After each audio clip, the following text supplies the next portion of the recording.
अली रज़ा साहब, वारदातें तो हो रही हैं और हज़ारों तादाद में केसेस रजिस्टर भी हो रहे हैं। क्या सूरत हाल है if we compare from the previous year या फिर 6 माह पहले और आज की सूरत हाल का तकाबली जायज़ा हम लें? क्या जराइम की शरह में संगीन और छोटे जराइम में कमी आई है? स्टैट्स शेयर कीजिए प्लीज़ हमसे। Thank you very much Abdullah. मैंने कल का जो प्रोग्राम देखा तो उसमें कुछ इस तरह की चीज़ें शेयर हुई जिसमें हमने मुनासिब समझा कि इसको ज़रूर हमें बताना चाहिए। फिगर्स है मेरे पास, मैं यहाँ पे शायद आपसे मैंने शेयर भी की है, प्रेजेंटेशन है पूरी जो आज हमने ऑनरेबल चीफ मिनिस्टर साहबा को भी दी है। उस प्रेजेंटेशन में मैं एक एक चीज़ का सिर्फ ओवरऑल बताऊं तो 39% डिक्रीज़ है क्राइम का। There is a marked difference what to talk about increase, actually 39% decrease है एंड ये सारा लिखा पड़ा है। इसमें एक जो इंपॉर्टेंट चीज़ है वो ये है कि एक 15 की कॉल आती है, जब जिसको हम डिस्ट्रेस कॉल कहते हैं, जब किसी के साथ कोई वाक़या होता है, कोई क्राइम होता है, कोई और इशू होता है तो वो अल्टीमेटली 15 कॉल करता है। उसका डाटा हमारा 15 कॉल सेंटर है जिसे हम PPIC 3 कहते हैं, सेफ सिटी है, उसके अंदर जाके वो जाके उसको कलेक्ट किया जाता है। उसके बाद वो कॉल बना के आगे मुतलका ज़िले को दी जाती है। उनके रिकॉर्ड के मुताबिक डेली की हमारी जो वीकली हैं वो ऑलमोस्ट 500 to 700 कॉल्स लेस हैं। इसका मतलब ये है कि एक तो ना FIR रजिस्टर करना चलो हमारे हाथ में होता है कि हमको कम रजिस्टर कर लें या ज़्यादा कर लें, जो कि ऐसे नहीं है, हम 100% रजिस्टर कर रहे हैं। लेकिन हैविंग सेड दैट मैं ये कहता हूँ कि चलिए हमें उसमें से निकाल दें, हम आप सिर्फ 15 की कॉल्स का ले लें तो 15 कॉल्स भी हमारी बहुत कम है। सो मैं कल की जो थी वो इसलिए आपकी थैंक यू सो मच कि आपने टाइम दिया कि वी कैन क्लैरिफाई इट।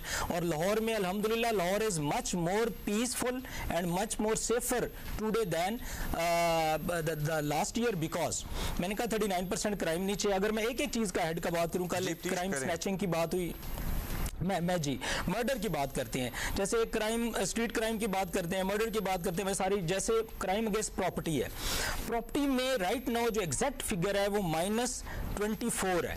और this is a figure that is available with me, I am also sharing with you. आप बिल्कुल ये आपके पास है, इसको इट इज़ वेरीफाइड वन।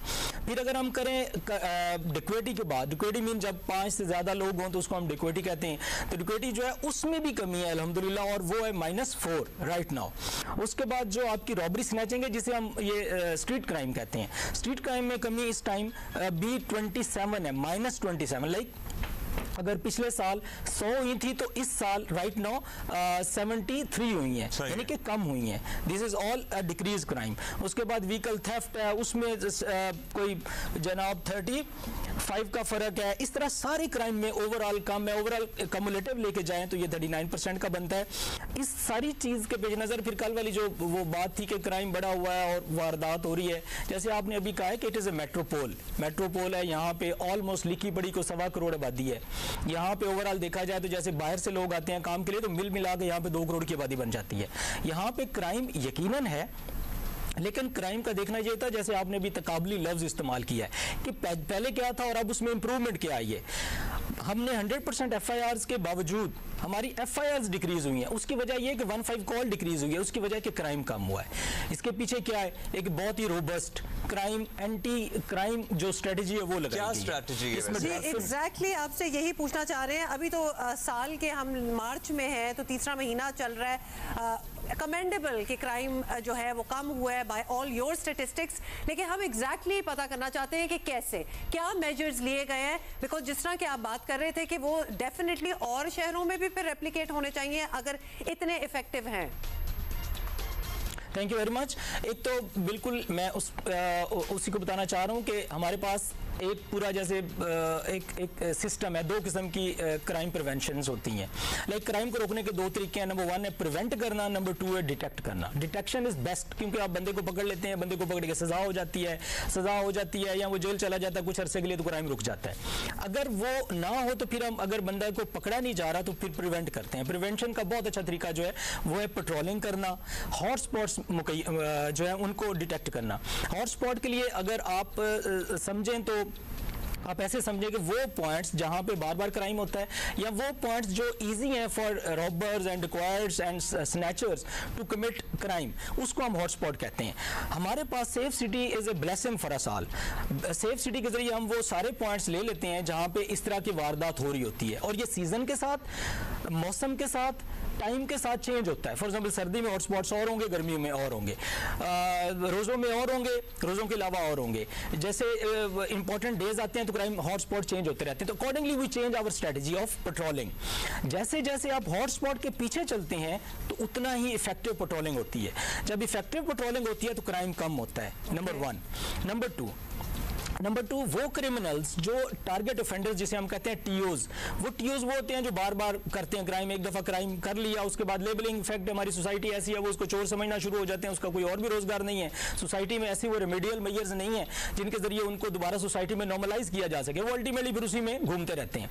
वो उनको हम टारगेट ऑफेंडर्स कहते हैं, रिपीट ऑफेंडर्स भी कहते हैं, जो बार बार ये ऑफेंस कर रहे होते हैं। वो उन लोगों की लिस्टें बनी हुई हैं। We keep on tracking, we keep on raiding and we keep on arresting them. उससे क्या होता है कि they are on toes, when they are on toes तो वो बिल्कुल क्राइम नहीं करते। ये वो दो इंपॉर्टेंट स्ट्रेटजी हैं जिनके तहत आप क्राइम के ऊपर काबू पाते हैं। तीसरी चीज पहली के बारे में मुझे बताइएगा, पेट्रोलिंग से क्या मुराद है? वैसे हमें पता नहीं क्यों लगता है या तासुर है कि नाके शाके लगाने से क्राइम कम होता है। जी, अब इसमें जो दो चीजें हैं, एक तो हमारी सोसाइटी में ये लिया जाता है कि नाका लगा हुआ है, शायद इसमें पुलिस जो बाज़ लोगों को तंग करती है या कोई इस तरह की कोई ऐसी चीजें हो जाती हैं। देखिए, हर चीज में प्लस माइनसेज हैं। नाका लगाने से क्राइम कम होता है, 100% होता है। ये एक जनरल सी बात है कि जो चोर है वो जब पुलिस को देखता है तो उसमें फियर आता है, वो डरता है, वो वहां पे क्राइम नहीं करता। जहां से पुलिस हो, मौजूद हो और पुलिस गुजर जाए, वहां पे क्राइम नहीं होता। या मतलब उनको पता है कि यहाँ पे ये फिर रहे हैं, हमारे खिलाफ एक्शन हो जाएगा। जैसे आपने वो जॉर्टन वाली बात की कि वहां पे करीब मुहाफिज थे, उन्होंने रिएक्ट किया जॉर्टन का और वो चारों अंदर थे, उन्होंने आगे से फायरिंग की। कैसे पता लगा था कि इस दुकान पे ये डाका पड़ा? बिल्कुल 15 कॉल आई। एक्चुअली ये सेफ सिटी का ये कैसे समझे कि एक्सटेंशन है कि वहां पे कैमरे लगे हुए थे अंदर, जो वो पार्क डेयरी है उसके अंदर कैमरे लगे हुए थे, वो उसका कंट्रोल पीछे था। उनको पता लग गया अंदर वारदात हो रही है, उन्होंने 15 की कॉल कर दी। और उनके बंदे भी जब ये जो ही 15 की कॉल होती है तो मुहाफिज हमारे करीब थे, वो जो पेट्रोलिंग पे थे, वो वहां पे पहुंचते हैं। उन they started like doing that operation. उसमें सबसे पहले वो फायर होता है, इन्होंने आगे से सीधे फायर किए, डाकुओं ने सबसे पहले बहुत ज्यादा फायरिंग की, फिर उन्होंने भी आगे से फायर किया और अल्टीमेटली वो एक हमारी एंट्री करने का तरीका होता है जो प्रॉपर हमने फिर एंट्री की। लेकिन देखिए, ये पुलिस अगर इस तरह कर रही है कि इस एक इंसिडेंट को लिया जाए तो क्या ख्याल है आपका? ख्याल इसमें ये एस्टैब्लिश नहीं होता कि दिन रात वी आर वर्किंग, हम जान देते हैं। लाहौर में आज तक 332 लोग शहीद हो चुके हैं। 300। अच्छा, ये जरूर बताइएगा, आपकी बात से है। लेकिन अली रजा साहब, आप रिपीट ऑफेंडर्स की जब बात कर रहे थे और जब हम कराची में भी क्राइम की बात करते हैं, हम ये जरूर जानना चाहते हैं कि उस रिपीट ऑफेंडर का होता क्या है, वो रिपीट क्यों कर रहा है? मतलब पहले ही ऑफेंस के बाद उसको अंदर नहीं हो जाना चाहिए था, तो वो बार बार वापस कैसे आता है? क्या केस कोई सॉलिड नहीं उसके अगेंस्ट बना होता? प्रोसिक्यूशन के फ्लॉज हैं, सजाएं नहीं ठीक से होती, ये जरा एक्सप्लेन कर दें कि वो बार बार निकल भी रहा है और फिर वो दोबारा से क्राइम कर रहा है। वेरी ट्रू, आपने सारे लफ्ज आपस में बोले हैं, कुछ अब्दुल्ला भाई ने बोले हैं और कुछ आपने बोल दिए। अब इसमें यही चीज़ें हैं, नंबर 1 इन्वेस्टिगेशन में भी इश्यूज होते हैं, नंबर 2 प्रोसिक्यूशन में इश्यूज होते हैं, नंबर 3 अल्टीमेटली हमारी सोसाइटी ऐसी है कि हमारे जो मुद्दई हैं इटसेल्फ वो भी बाज़ का वो जाके सुलह कर लेते हैं। अल्टीमेटली हर जगह पे कहीं ना कहीं फॉल्ट है, कहीं फॉल्ट निकलता है तो वो उसके बाहर आता है, उसके ऊपर वो सज़ा अल्टीमेटली नहीं। दूसरा ये भी एक हम कह सकते हैं कि सिस्टम में जो बेल है वो अमूमन एक राइट समझा जाता है, जो अमूमन जो क्रिमिनल्स हैं या वट एवर जो आप लेंगे लेसर क्रिमिनल समझे जाते हैं, उनको बेल दी जाती है। तो जो बेल में आ जाते हैं तो वो समझते हैं केस खत्म हो गया, क्योंकि उसके बाद उन्होंने जाना नहीं होता। फिर वो कोर्ट एब्सकॉन्डर हो जाते हैं, उसको हम कहते हैं कि जब आपका केस चल रहा है, you are on bail and you are not attending court, तो वो कोर्ट एब्सकॉन्डर बन जाते हैं। तो बहुत सारी तादाद कोर्ट एब्सकॉन्डर्स की भी है, वही लोग जो अल्टीमेटली सजा से बच गए, निकल आए बाहर कुछ अरसे के बाद, जेल काटने के बाद, और फिर उन्होंने ये शुरू कर दिया। मैंने जैसे बात की, ये एक सोशल फिनोमिनन है, crime is a social phenomenon. हम तो वो एजेंसियां जो अल्टीमेटली इसको डिटेक्ट करते हैं, इसके मुहरकात देखते हैं और हम इसकी अल्टीमेटली वो फाइनल स्टेज पे होते हैं जहाँ पे हमने इसको रोकना होता है। और जेल भी तो अली साहब हब होते हैं, जेल चले जाते हैं और फिर वहां से नेटवर्किंग करते हैं और ज्यादा तगड़े होके बाहर आते हैं।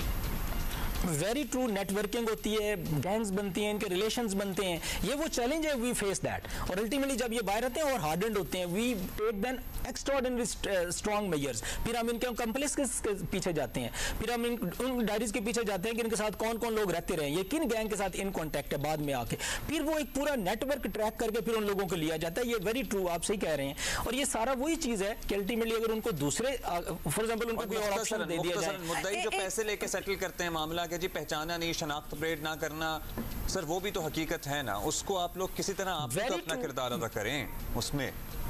बिल्कुल आपने सही कहा। मेरी उसमें गुजारे ये है कि पुलिस को चलान करना होता है, पुलिस से चलान पूछा जाता है daily, we are daily doing it, daily. आई साहब, CCPO साहब, एवरीवन इज डूइंग इट। उसमें IO कर सकता है कहीं ना कहीं लैप्स, लेकिन 100% वो अल्टीमेटली लोगों का अपना होता है कि कहीं बाहर out of the court settlement होगी। कोई कहे कि पुलिस किसी को कह रही है तो वो मुद्दई, इतना तो वो अल्लाह का वली नहीं होता कि वो जनाब कहे कि मैं सेटलमेंट कर देता हूँ विदाउट एनी बेनिफिट।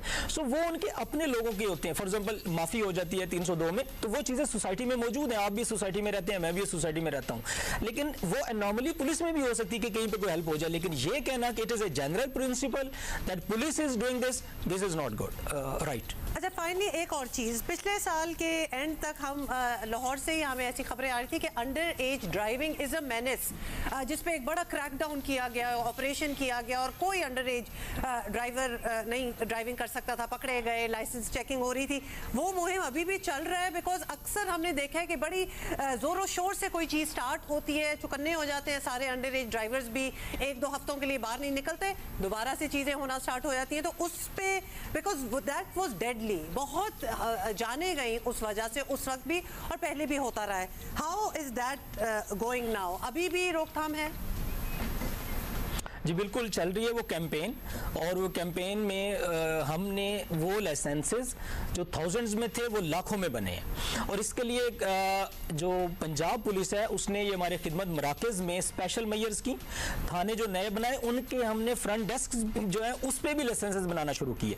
तो वो तब वो मीटअप हुए, यानी कि पहले लाइसेंस अगर 10,000 बनता था तो अब वो 3 लाख पे पहुंच गया है। सो वो लाइसेंसेस जो पिछले 20-30 साल में बने थे वो सिर्फ इन पिछले 6 महीनों में बने हैं, इतनी तादाद में बने हैं। उसका इंपैक्ट ये है, नंबर 1। नंबर 2 है कि उस पर क्रैकडाउन बिल्कुल जारी है, उसकी स्ट्रेंथ भी है, क्योंकि यहाँ पे honourable court Lahore high court उन्होंने इसका बड़ा सख्ती से नोटिस लिया और वो बहुत ज़्यादा वेलफेयर हुई लोगों की। उसमें लोगों ने इस चीज़ को सीरियस लिया कि we need to have licences, we need to know driving and then we should go on roads. Otherwise हम ऐसे नहीं कि हम गाड़ी पकड़े और रोड पे चले जाएं और जाके एक्सीडेंट करें, अपना भी नुकसान करें, लोगों का भी नुकसान करें। और हमने आपसे पूछना है, उज़्मा कारदार वाला एक मामला हुआ था, चोरी की वारदात हुई थी और पकड़ी भी गई थी कुछ खवातीन।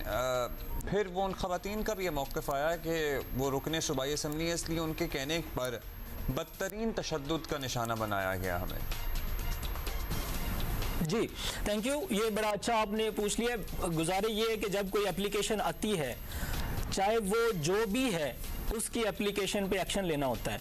उस एक्शन पे उसने एक बड़ा सीधा सीधा था कि ये यहाँ पे ये 3 लोग मौजूद हैं या 4 लोग मौजूद हैं, इसके अलावा यहाँ पे किसी की एंट्री नहीं है, तो इनसे मेरी चीज़ों के बारे में पूछगछ की जाए। उनसे पूछगछ की गई। टॉर्चर, जस्ट आप टॉर्चर जिसे कहते हैं ना, मैंने क्योंकि उसकी खुद इंक्वायरी की है, तो उसमें स्लैप 1 या 2 लगे हैं, उनके खिलाफ भी हमने कार्रवाई कर दी है। लेकिन जो बंदा एक जिसके ऊपर एक्विजिशन आ रही है और उसको आप लाते हैं, तो अल्टीमेटली आपने उसको ला के पूछना है। यकीनन वो नहीं होना चाहिए, लेकिन लेडीज पुलिस मौजूद थी, लेडी ऑफिसर्स मौजूद थी, सारा प्रोटोकॉल वाज देयर और वो लाई गई, ऑनरेबल तरीके से लाई गई। लेकिन अल्टीमेटली उनको पूछने के लिए उन्होंने बात की उनसे और उनको 1-2 थप्पड़ भी लगे, जिसके लिए हमने शोकाजेस दिए हैं। लेकिन ये इसको कहना कि वो किसी ओहदे पे थी तो हमने किया, नहीं। हम तो कोई अमीर आए गरीब आए, जब एप्लीकेशन आती है, किसी की चोरी होती है, तो वी हैव टू, मतलब ये एक स्टैंडर्ड प्रोसीजर है जिसको आपने इस्तेमाल किया। यानी कि जिसने एप्लीकेशन हमें देनी है तो हमने उसके ऊपर बिल्कुल एक्शन करना होता है। किसी की भी कोई एप्लीकेशन है तो हमने उनको लाना है, हमने उनको चेक करना है। This is ultimately as per law, this is as per rules and regulations. Thank you SSP Ali Raza हमारे साथ मौजूद थे और पुलिस का मौक़िफ़ दे रहे थे, बता रहे थे कि किस तरह से ओवरऑल में 39% कमी हुई है और बताया कि किस तरह से निज़ाम जो सेफ सिटी है उसकी वजह से मदद मिलती है और बहुत और क्या उन्होंने नए जो हैं टैक्टिक्स वगैरह वो यूज़ किए जा रहे हैं. This is we are in the 3rd month of the new year, so inshallah let's see how this fares in the rest of the year as well.